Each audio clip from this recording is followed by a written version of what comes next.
And it's such a lofty profession. Could be, should be, is that of teacher. Imagine giving what you have learned to somebody else. There have been people who have given me the compliment of being a teacher, and I take that as a very big compliment.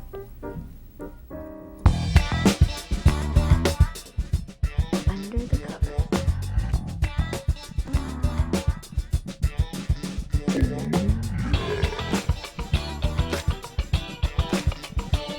We are going to be looking at Mr. Rogers, but first, introduction.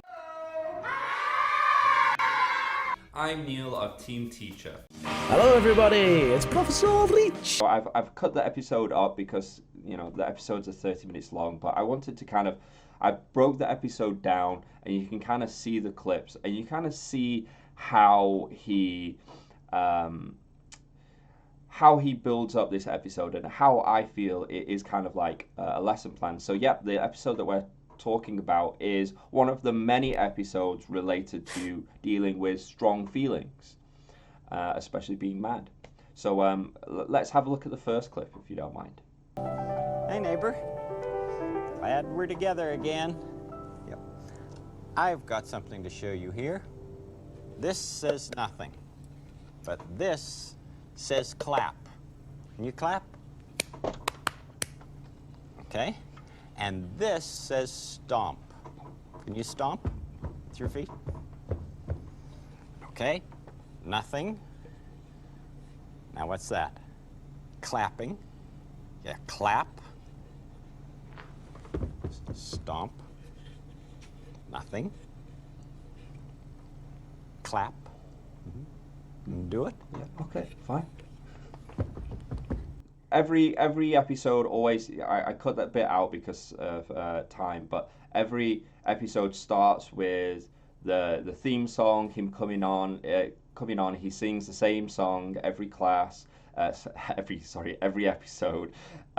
He takes off his jacket, he puts on a new jacket, he takes off his shoes, he says hello. And then the first part I always see as kind of, he's pre-teaching. He introduces something, and normally it's kind of like, what is this? You know, and he'll generally ask, do you know what this is? And there's always elements of trying to get them to interact and engage, and he will repeat what it is that's the key part of that kind of like pre-teaching section, what I thought. Mm. Do you have anything that you want to add to that from what you've seen? So the interactivity is, you know, it's great. I think it's still relevant in a contemporary way. I don't know how old that particular episode is. Is that one from the 80s or 90s or something? Probably. Right.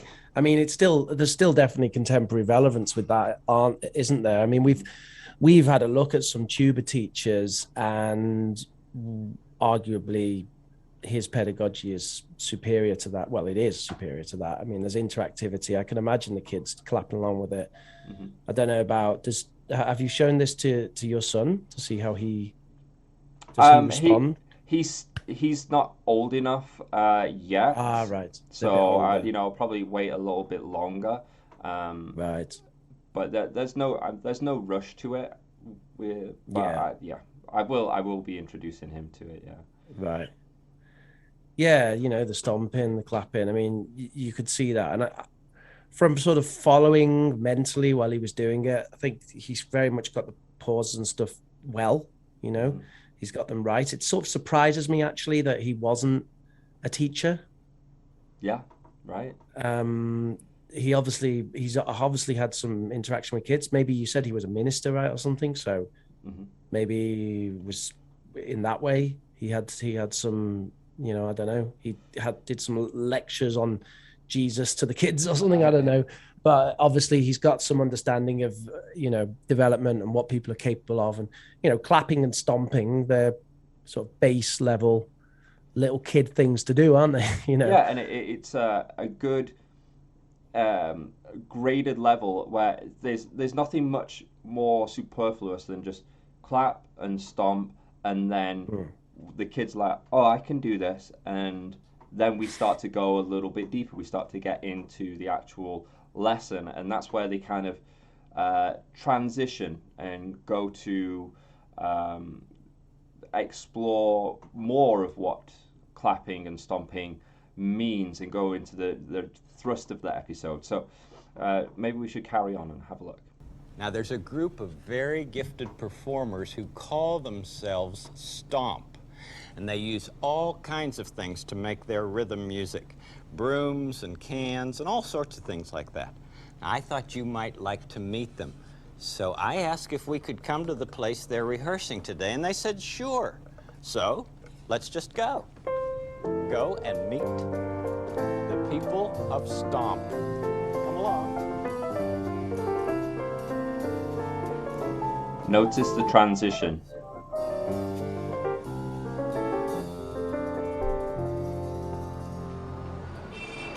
Here we are.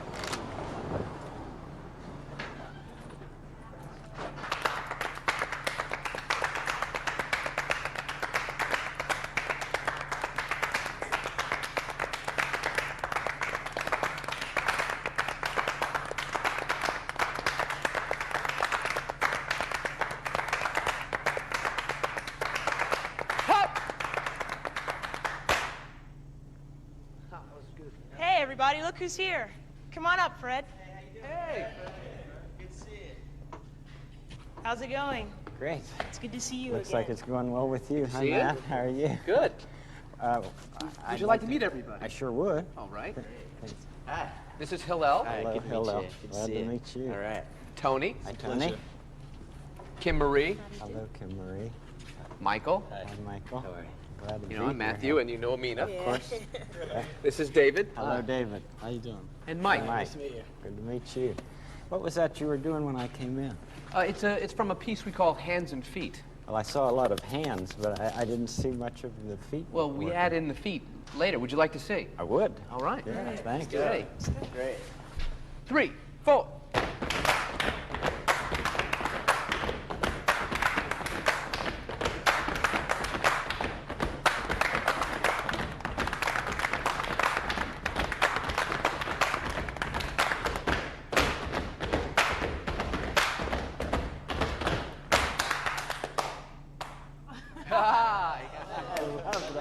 Nice.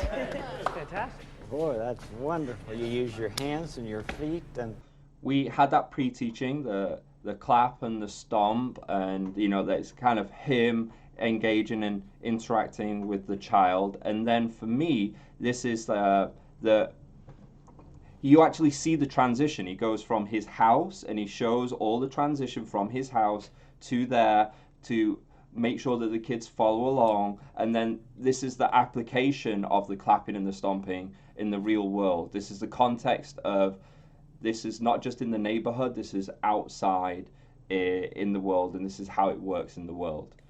So how they can apply clapping and stomping in the world, the wider world.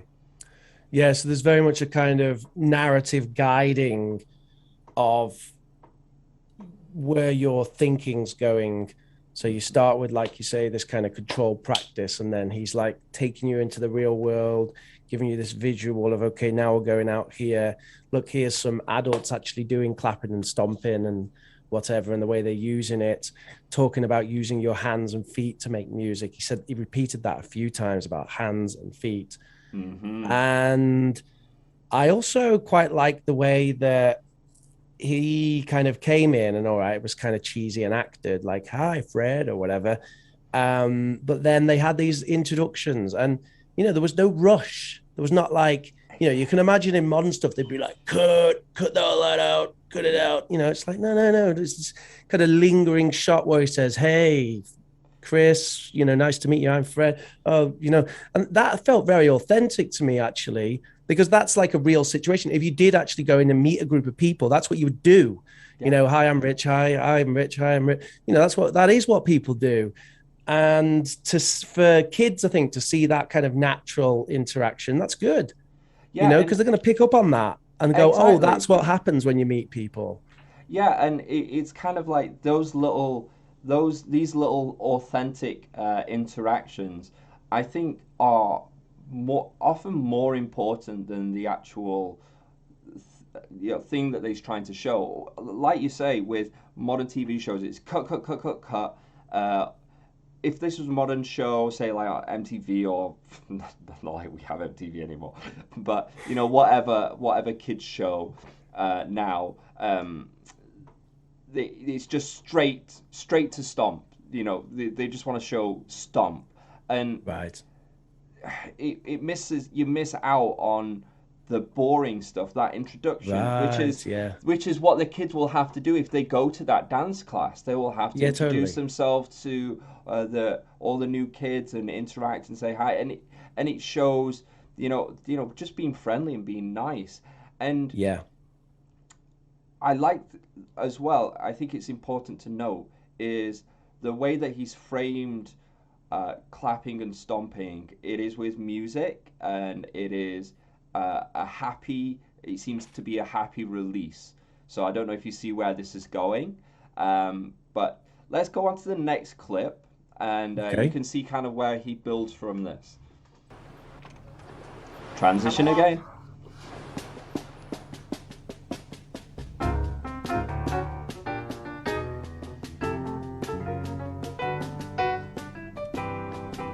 That was fun for me.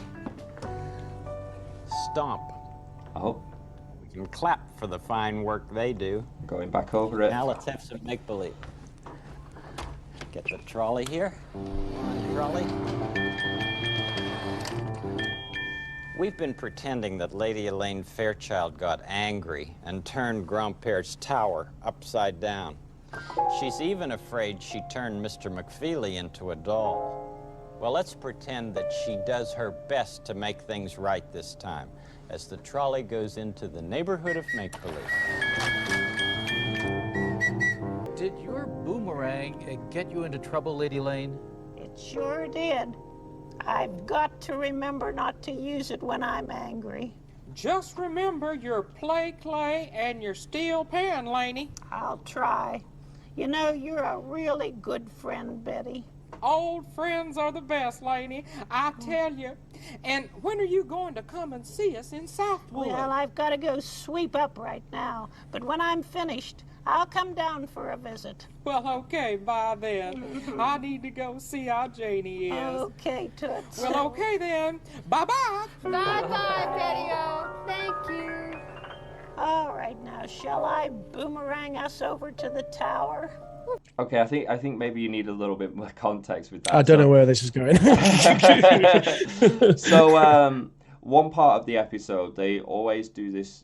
They have trolley, and trolley is a means to transition from the neighborhood or the real world into this make-believe world. So they're very separate. The make-believe world is people interact with these puppets and stuff like that, and often these puppets act out kind of like a scenario related to the core theme of the episode. So this one, it was quite a long one, so I had to cut it down. It was hard to get a good clip, but basically those two puppets, they were throwing boomerangs when they were angry, and they shouldn't. And normally they would include kind of, I think I missed it, but they included parts where they talked about how they could express their anger differently by clapping or stomping and stuff like that. So they have this make-believe word where they can kind of add a little bit more narrative or create a scenario where they're a little bit more pointed and more direct with the theme of the episode. So in make-believe, the puppets can make those mistakes, and then they look to resolve those mistakes. They have those big emotions, they look to resolve those big emotions. I like the idea of the separate make-believe world.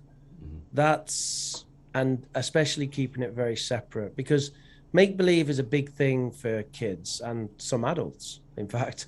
But it tends to be a capacity that we lose a little bit as we become adults, unless you're going to become a novelist, for example. Yeah. But kids do have a really great capacity for imagination. I remember when I was a kid, my imagination was vast. These days, it's not so much because you don't practice.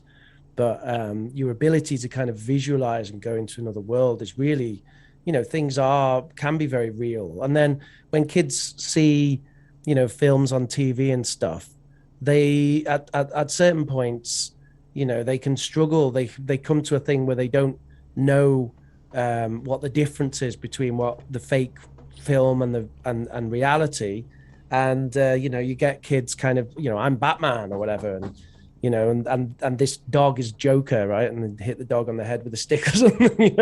It's like they sort of see things and learn things and don't realize that difference. And at some point, it's very important that that difference comes into play. So I like the idea of using it because I think that make-believe and imagination is incredibly important, but also I really like the idea of keeping it very separate and saying, look, this is the make-believe world where things are different and it's not like real world. Yeah, and also I like the transition because he shows that it's very separate to go to these different places. But for me, the make-believe world is an area where they can basically role play and act out these scenarios that in a non-threatening way. So imagine if they were to do this in the real world and they had two men shouting, fighting, being really angry on screen.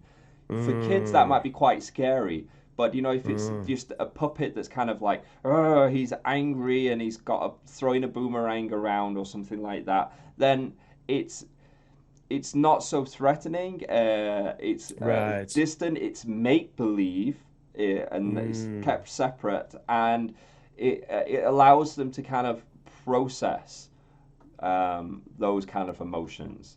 It's a genius way of doing it. And it allows them to go deeper into topics, and I think that it kind of, for adults, it works in a similar way. Like we don't have as many qualms with deeper, more I don't know, maybe deeper is just the word. Dealing with deeper emotions and issues when it's kind of animated. Like South Park gets away with a lot of things because I feel like it's animated, but they can do more socially with the commentary that they have, whereas you couldn't do that if it was actual, in real life. And I kind of feel like it mirrors the same in Mr. Rogers. Okay, yeah, because they're puppets. I mean? Yeah, puppets. It's see only a puppet. Yeah. Right. Yeah. Okay. Yeah, I think so. There's a lot going on, isn't there, with this show? It's been very carefully thought out. Oh, it's very carefully thought out and planned. And we'll go into the last part because the last part is what kind of ties it all together. Okay. So let's finish up with the last part, and then we'll kind of go deeper into Mr. Rogers' background and his thoughts on teaching. Yes, we're so glad.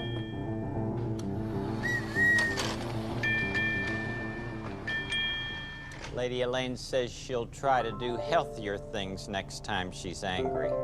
It's so important to know that there are things you can do when you're angry. Like that what? Don't hurt you or anybody else. What do? Do you punch a bag? Do you pound some clay or some dough? Do you round up friends for a game of tag and see how fast you go? The more of those things you find, the more grown up you're getting to be. As you do that, I hope you'll remember how very proud I am of you and how glad I am to be your neighbor.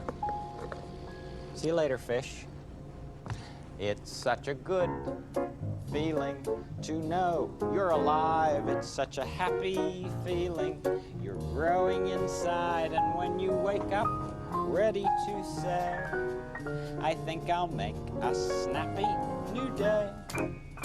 It's such a good feeling, a very good feeling, the feeling that I'll be back when the week is new, and I'll have more ideas for you, and you'll have things you'll want to talk about. I will too.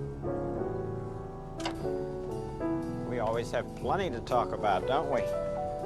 Plenty of things to think about and to do. Remember what that says? Remember what this one says? I'll be thinking about you and be back next time. Bye-bye.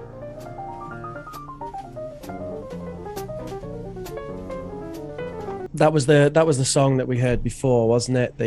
That he was saying when he appeared before Congress. Well, it was part of it. Maybe it was a slightly different one. He mixes it up. He adds it. Remember these? He does multiple episodes with narratives around feelings. The sort of same the same theme overall running through. Yeah, it's really good. It's really good. I mean, I am impressed. Really, I think that there needs to be more programs like this. Right. Not just for kids, for adults as well. Yeah, well, you know, but how you would? But I've known a lot of adults that will come back and watch this. You know, people that have grown up with Americans and Canadians that have watched this because it's gives them that warm feeling again. You know that they're being heard, because when he talks about and he sings that song of because he sings a song or a variation of that song at the end of every episode of how I like you and I like you just the way you are, and I appreciate you and being my neighbor. It's from the heart, and people get choked up. There's lots of messaging in there, very positive messaging. I like you the way you are.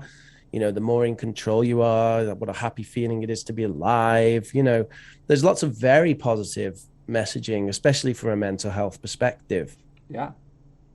And, when he's talking about ways to deal with those emotions, like a pounding dough, and then he says that message of, the more of those feelings that you have, the more grown up that you are. So the way that he phrases it, and he actually has a language that he kind of used. It's called Freddish, and we'll kind of look at a little bit of that later. But it's very thought out, and everything that he says is deliberate, and there's subtlety as well to it as well. Because like with that, he didn't mention that you can clap or stomp to release your emotions, but it's there. It's just lingering there. Right. And then the kids are like, maybe I could do that. And then if they think of it, he didn't mention it, they think of it, then it's discovery. Personalized. It's personalized. They own that thought. That's right. But it's been messaged all the way through. Yeah. Yeah, it's great, like planting seeds. I know, right? Yeah. Yeah, I'd love to see more of that out there.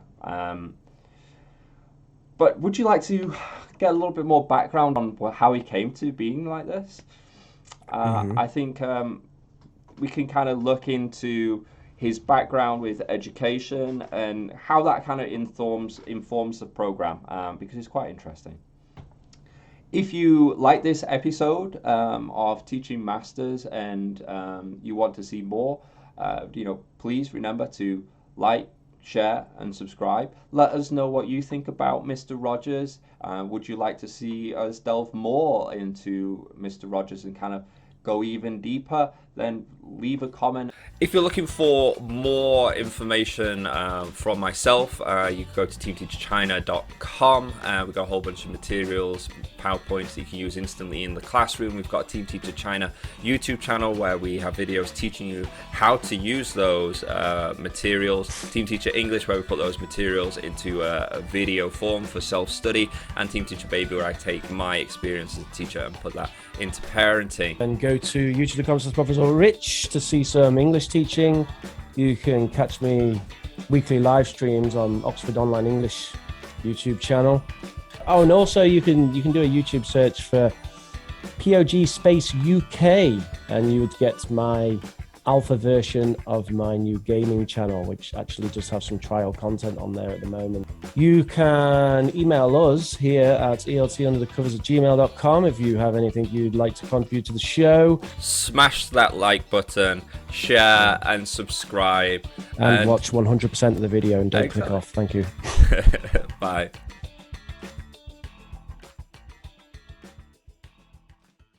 Are we finished? Yeah. Because this is what I always play at the end of any studio day.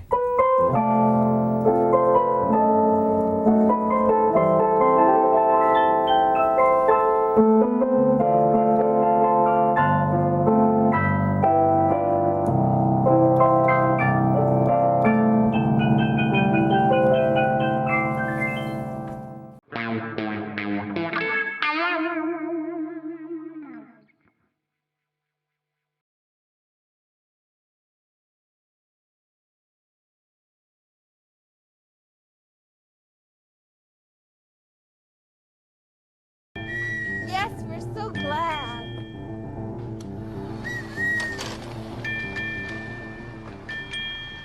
Lady Elaine says she'll try to do healthier things next time she's angry. It's so important to know that there are things you can do when you're angry. Like that what? don't hurt you or anybody else. What do? Do you punch a bag? Do you pound some clay or some dough? Do you round up friends for a game of tag and see how fast you go? The more of those things you find, the more grown up you're getting to be. You know, as you do that, I hope you'll remember how very proud I am of you and how glad I am to be your neighbor. See you later, fish. It's such a good feeling to know you're alive. It's such a happy feeling. You're growing inside, and when you wake up, ready to say, I think I'll make a snappy new day. It's such a good feeling, a very good feeling, the feeling you know that I'll be back when the week is new, and I'll have more ideas for you, and you'll have things you'll want to talk about. I will too. We always have plenty to talk about, don't we? Plenty of things to think about and to do. Remember what that says? Remember what this one says? I'll be thinking about you and be back next time. Bye-bye.